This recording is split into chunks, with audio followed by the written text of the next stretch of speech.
Good morning, everybody. And no, that's not what you think.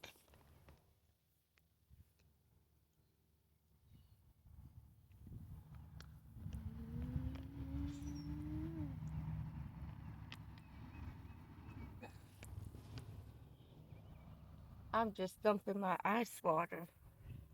So, as you can see, even my nose is swollen. Um, I can't breathe. Get this out of my way because I can't see myself. I went and got ice. Happy Saturday. A happy Easter weekend. So, what I'm doing is this, taking my ice water out of the cooler, dumping the ice water out,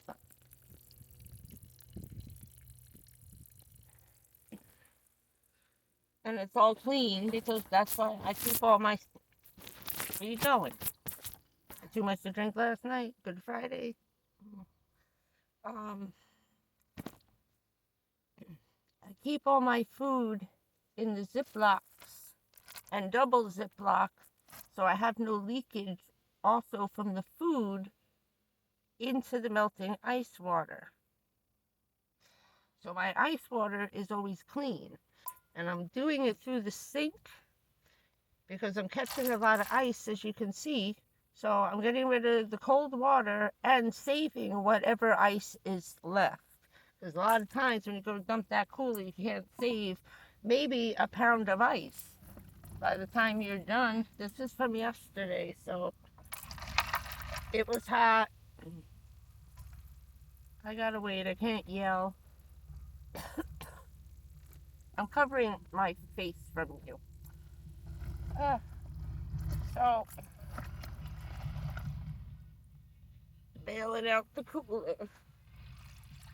Um, Taking that disgusting medicine, it's working. It's clearing this up. It just takes a while. It's like the flu. I had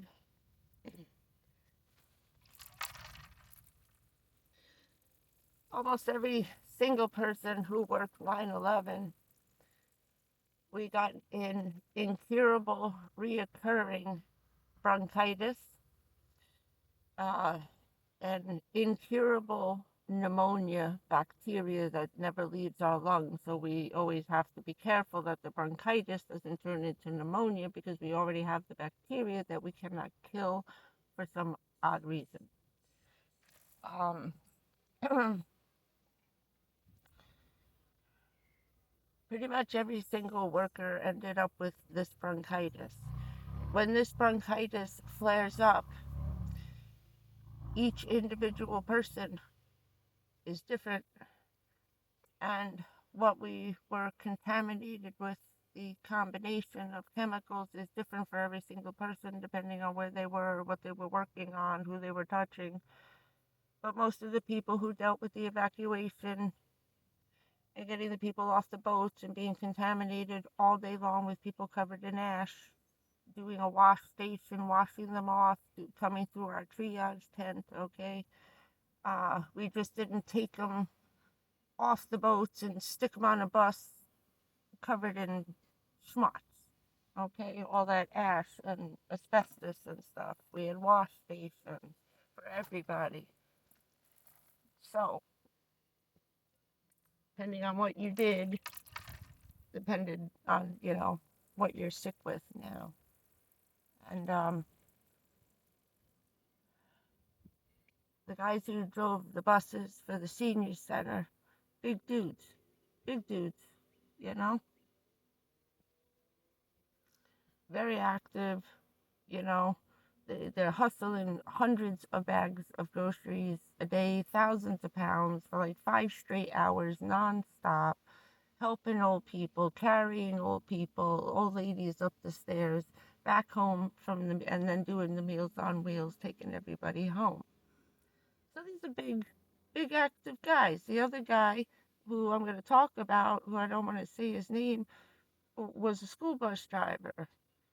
Now, some of these people, and it seemed mostly the men, got it the worst, probably because they have bigger lungs. Um,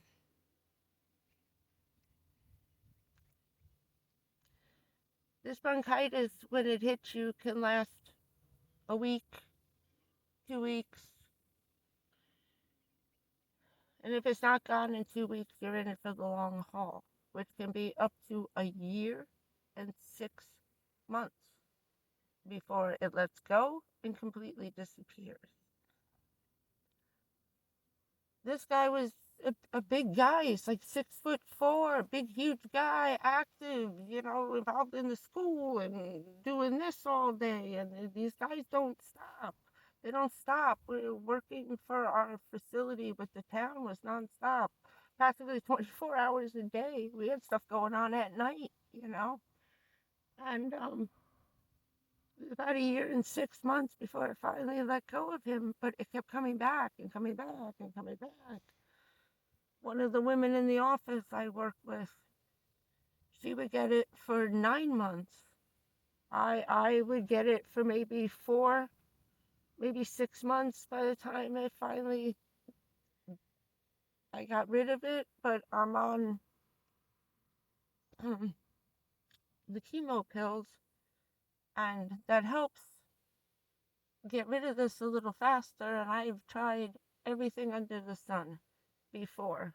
We've been working on this since probably 2003. It was only about, say, 2002 and on till today. And dealing with this over and over. And it was one of the first symptoms and maladies that we all came down with, besides other ones. I'm not going to get into those today, but just to explain this, and you got to catch it early. You can't let it settle in. A lot of them don't want to go to the doctor. They don't want to do the copay. We didn't realize what was happening.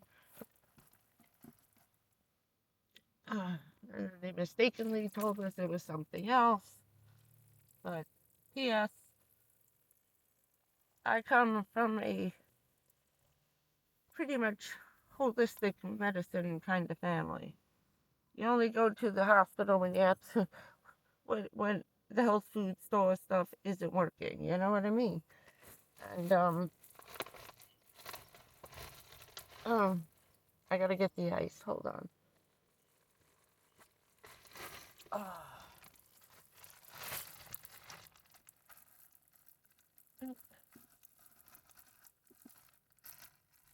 What the hell is that? Oh, bacon. I forgot what was in my fridge. Sorry, I'm trying to work this out before I start talking to you. Okay, I just bought new ham, 2 bags, see, 2 Ziplocs. Ziploc and a Ziploc. Saves your food. Now where's that going? Because it's wet. Just stay there. I'm busy. Thank you. So yeah, so this is some wicked crap. You never know how long it's gonna last this time until you get it again. Every time is different. And it's not the same every time. Hold on, I'm fighting with the ice. I'm in my ice chest. Okay, meat. I got my seafood for dinner. I grabbed some shrimps. The other day, they stay all nice and cold, right? Yeah. It's not real shrimp anyway, we know that. I'm trying to get everything ready. Put my butter with my shrimp, because I'm going to make pasta with shrimp tonight, and ham for tomorrow. I have to bust this up. Where's my rock? Ow, I just knocked the iced tea over my foot, and it's leaking. This is just, I'm having a clumsy day because I'm tired. So,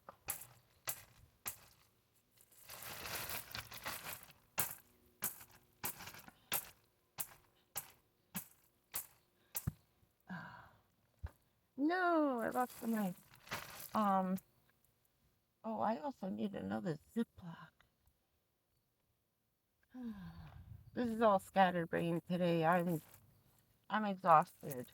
I'm exhausted. Okay, So anyway, back to the bronchitis. So this bronchitis is quite a pain in the behind. Uh, just this, you know, for us. And now I need a white paper towel. Ugh. So that's the issue I am dealing with right now. And my fever went down a little bit. I wasn't worried about the fever because it's been like 80 something to 85 degrees, 87 degrees. So I wasn't really realizing how hot it was. I was still cold running around like this. People sweating their hoo-ha's off out there. And I was sitting here bundled up. So I'm enjoying having the fever for right now. I'm just really glad it came now than a month from now. Oh, I don't want bronchitis when it's 100 degrees and 90% humidity. Whee. Oh, so I'm trying to beat this. I'm having a really hard time talking.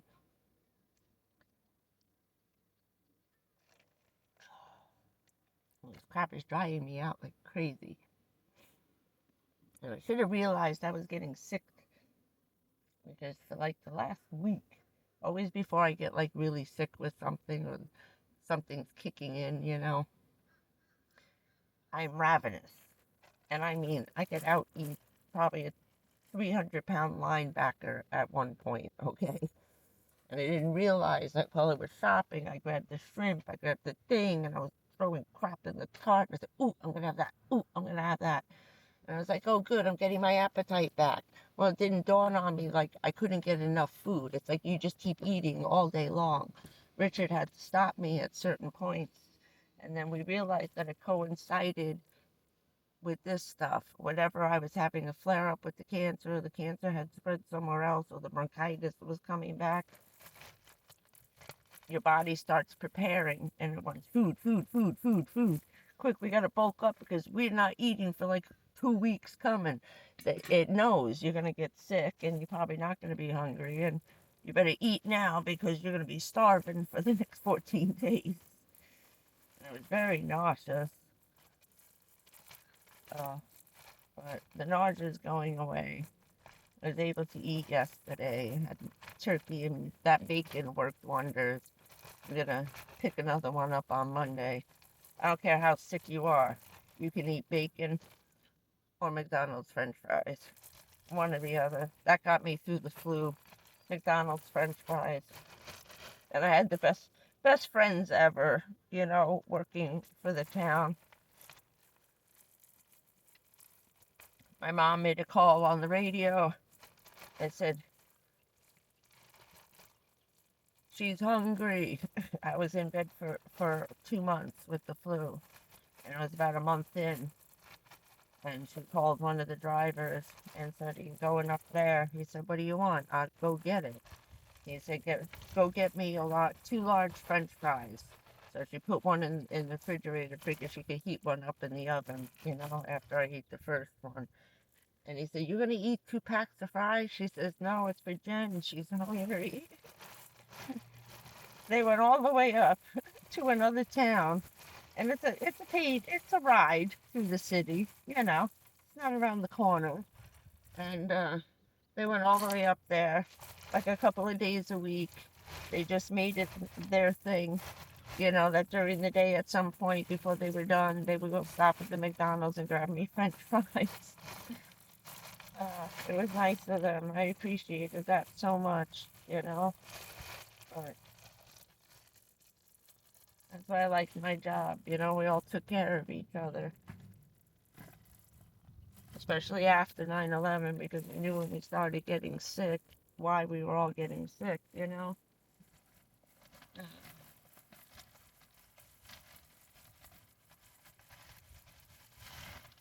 ice. Hold on. So I'm putting my ice in one of the plain Ziplocs for drinking, so it doesn't get mixed up in the melty water. Also, I keep a little, I put a couple of drops of bleach, wipe it out, and then I drop like 3 drops of bleach so that it mixes in with that water. So it kills any germs that are going to build up in case some of the meat stuff leaks out. Um,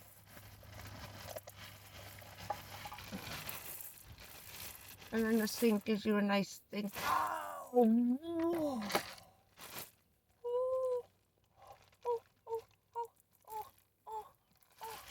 feel like a monkey. Ooh, that was cold right on my lap. About a cup of cold ice water. I didn't realize how much it melted. Ah, I just hit the mark on that thing. Oh, that'll wake you up. Damn. Yeah, it's, oh my God. All right, what am I doing? Hold on. I gotta dump it off. The iceberg over there. Hold on. So, the reason also why I was making this video is today was probably out of the year of things that we did come Christmas and stuff. Christmas and Easter were big in my town, especially with first responders. Jesus is king, you know. Everybody watching out for us. Anyway, this was one of the better days of the year, was the Saturday before Easter. Sometimes we would even do it on Easter if we had that many more dinners to hand out. We would hand out like 1,000 dinners. Go door to door to all the seniors. I had lists of people that I used to call every day. I used to make, it was almost, it could be from anywhere from 80 to 150 people a day between 8 a.m. and like 1 in the afternoon. But I had till 4 o'clock to do most of it, but I tried to get it done within a certain amount of time, you know. And it was a call-in, check on everybody program. Mostly I would call the people who didn't come in for Meals on Wheels.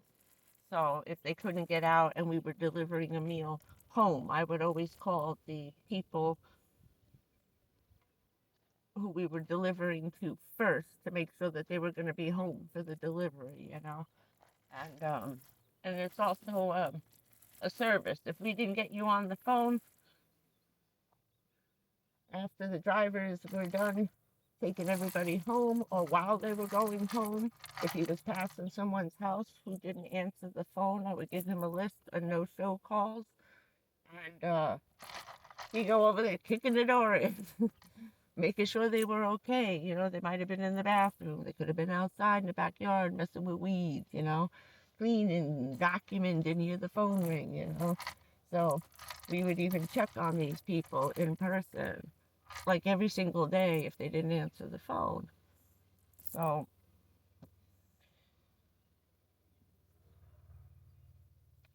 usually the Saturday before the holiday, or if not right on the holiday, Thanksgiving, we're up at 4 in the morning, going to the diner, picking up 800 dinners, 1,200 dinners, whatever the list was that year. Call in, sign up, and I'll bring you food, you know, if you were going to be alone for the holiday. And it became a huge program. It was wonderful. We had a diner who worked with us. It was a local favorite. Everybody went there from our town and a neighboring town. And we grew up hanging out in that diner, you know, in high school, 8th grade, we started hanging out at the diner, you know, on a Friday, Saturday night. They didn't care. They let you hang there. They'd rather you were in there hanging out, not causing trouble, spending some money. You know, it was run by some really good people. All the cops, all the everybody went there. You know, it's a family thing. So, place for all the kids to go hang out. You know, give them a little cash. Go get some French fries and gravy. You know, on Saturday night. So, oh, I gotta get the ham in. There's always more. So today would be the day that we're handing out the dinners. You know, it was always a good day. You got to see everybody. It was, you know, it's like you were spending the holiday with everybody, you know. We're very close in our town. We took care of each other even before 9/11, but after it became just, it brought us all closer together. It mended some feuds. You got some family feuds. People have been in that town since the day it was started, so you got the Hatfield McCoy crap going on, you know. But back from the 1800s,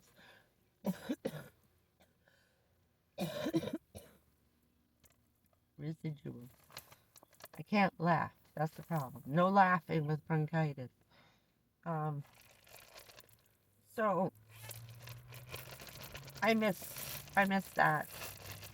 That's normally what I'd be doing today and probably tomorrow morning. Okay, clean as a whistle. Ta-da!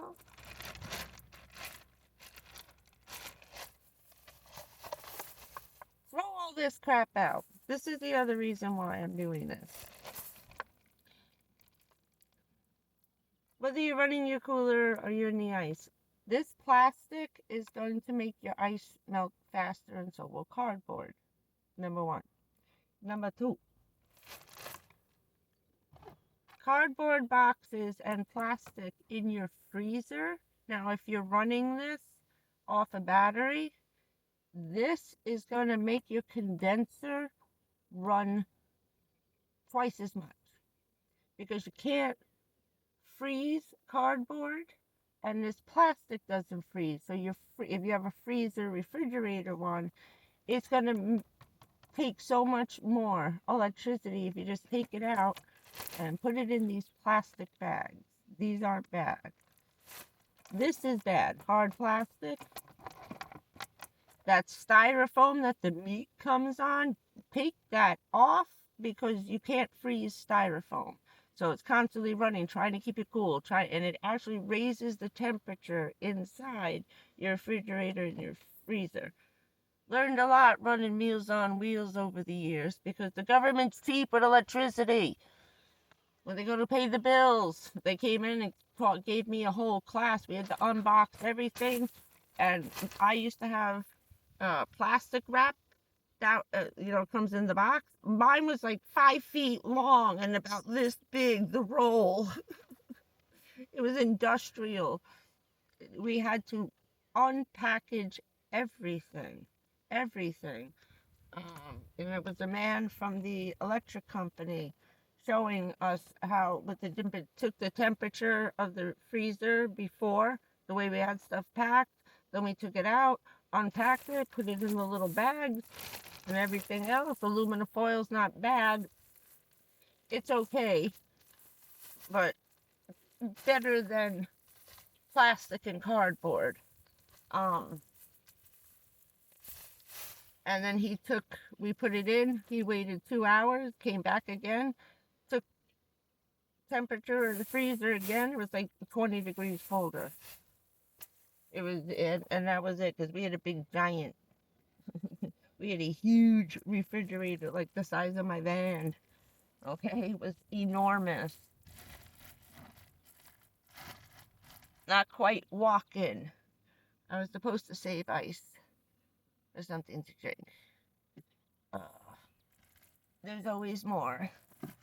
So, yeah, this is just rantings. I'm rambling today. So, I just wanted to check in. No, I'm not on death's door. Getting better. Hard to talk. It's actually making me sweat talking. So, I'm gonna cut this one. I just wanted to say hey.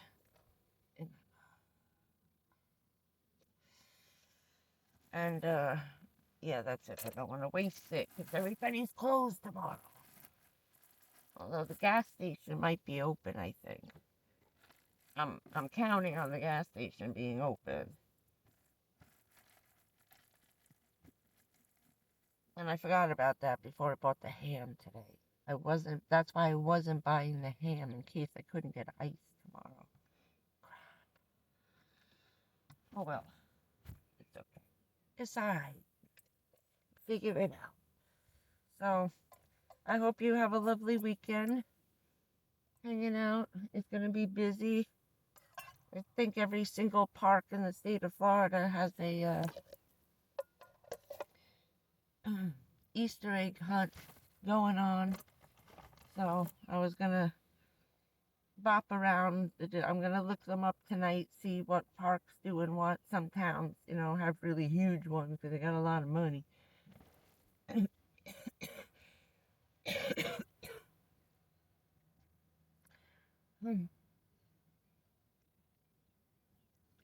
Anybody see? There it is. Where I put my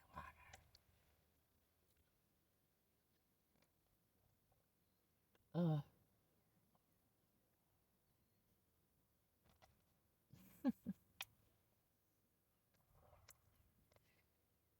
There's a man in a van. He comes every day, but he's got ladders on his roof. This is. You want to see stealth camping at its best? This guy's probably been out here for freaking years. He's got an old painter's van, and he's got the ladders up on the roof. Now, I'm pretty sure he's got a solar panel strapped to one of the ladders, or it's in between with the ladders going around the side, and then the solar panel in between two ladders, okay? And it has an old sign on it, so he probably is a handyman that's living out of his van. But he keeps all his belongings in the 10-gallon paint cans. So it just looks like the van is full of paint cans, and he's got them stacked up against the wall, doing different things and stuff like. But he uses those giant paint cans that only painters get. Nobody's running around with a 20-gallon bucket of paint in their car, and that's where he keeps his stuff. Because I was looking, I said, why is this painter guy come here? And I said, well, he's probably cleaning out his van. Then he started popping some of them open, and he's pulling clothes out. Then he pulls some shoes out. Then he pulled food out of another one. He's got they must be, all labeled. But I was like, now that's stealth camping. I feel sorry for him. He's 50s or so, high 50s, I'd say. But the man's been working hard for a living. You tell this guy's been outside in Florida for like 30 years painting houses, probably since he was a kid. Probably was his first job, and he never left it. But that's a good cover. Never thought of that. Smarty pants. But yeah, so more ice on the rug. I put the rug down again. One of those little bath mats back in the floor to catch the ice.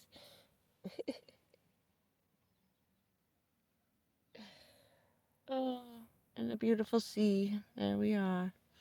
Charging my chandelier. But it's a nice day. Little birdies. I left the squirrels. I found a $2. Walgreens had some kind of clearance. It's having a clearance sale on pistachios and cashews, unsalted. So, which I was looking for. I wanted to bring the squirrels an Easter treat. So, they had them on sale for $1.98. I got both bags, and they're enormous and full to the top. Normally they're like $4.50. Then I got it the other day for like $2.99, and then I went back yesterday. They were $1.98, so I grabbed one of each. So I figured I would treat the animals to pistachios for Easter for $2. I left the pile. Oh, that's what I forgot. I left the pile last night outside the tree that these two little squirrels hang out on all day long. It's got to be where they sleep because they know the tree too well. And And I saved this from the solar panel. I still have the rest of it over there. I cut a piece out of this, the foam, for inside the cooler, and then I have the two huge pieces, and I put this on top of the cooler on the outside with the purple stuff sitting, one on the back, one on the front. And then this guy, this was an old bed from one of Dookie's things, but it's a hard piece of foam, and it helps keep it cold. Also, the van is crooked.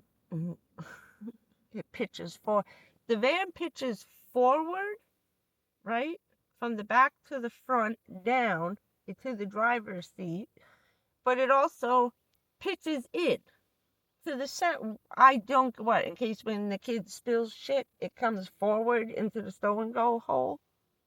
Yeah, that's smart, dummies. I don't know why it pitches actually tilts in like this. It dead center. Doesn't make any sense. If anybody knows why they did that, let me know. Probably has something to do with roll bars and things like that, you know. I don't know. Accident prevention, who knows. So, I hope you have a good day with my rambling vlog. At least I wasn't complaining about anything, right? Let's see, what else? Oh yeah, this isn't working. Nothing's working right. Started last night around 1 o'clock in the morning, and that was it. That was it. I couldn't get iHeartRadio. I can't get nothing. Everybody's been paid. Everybody's complaining. The Zoom got shut down. All kinds of freaky stuff. So I don't know when this is going up, if I can even get it up today. But happy Saturday, because here it goes. I'm about to lose my voice. No, don't laugh. Stop laughing. Okay, I'm out of here. Have a lovely Easter. I'll see you guys on Monday. I gotta give this a break. And happy Sunday. Happy Easter. See you on Monday. Bye, everybody. Have a great weekend. Bye.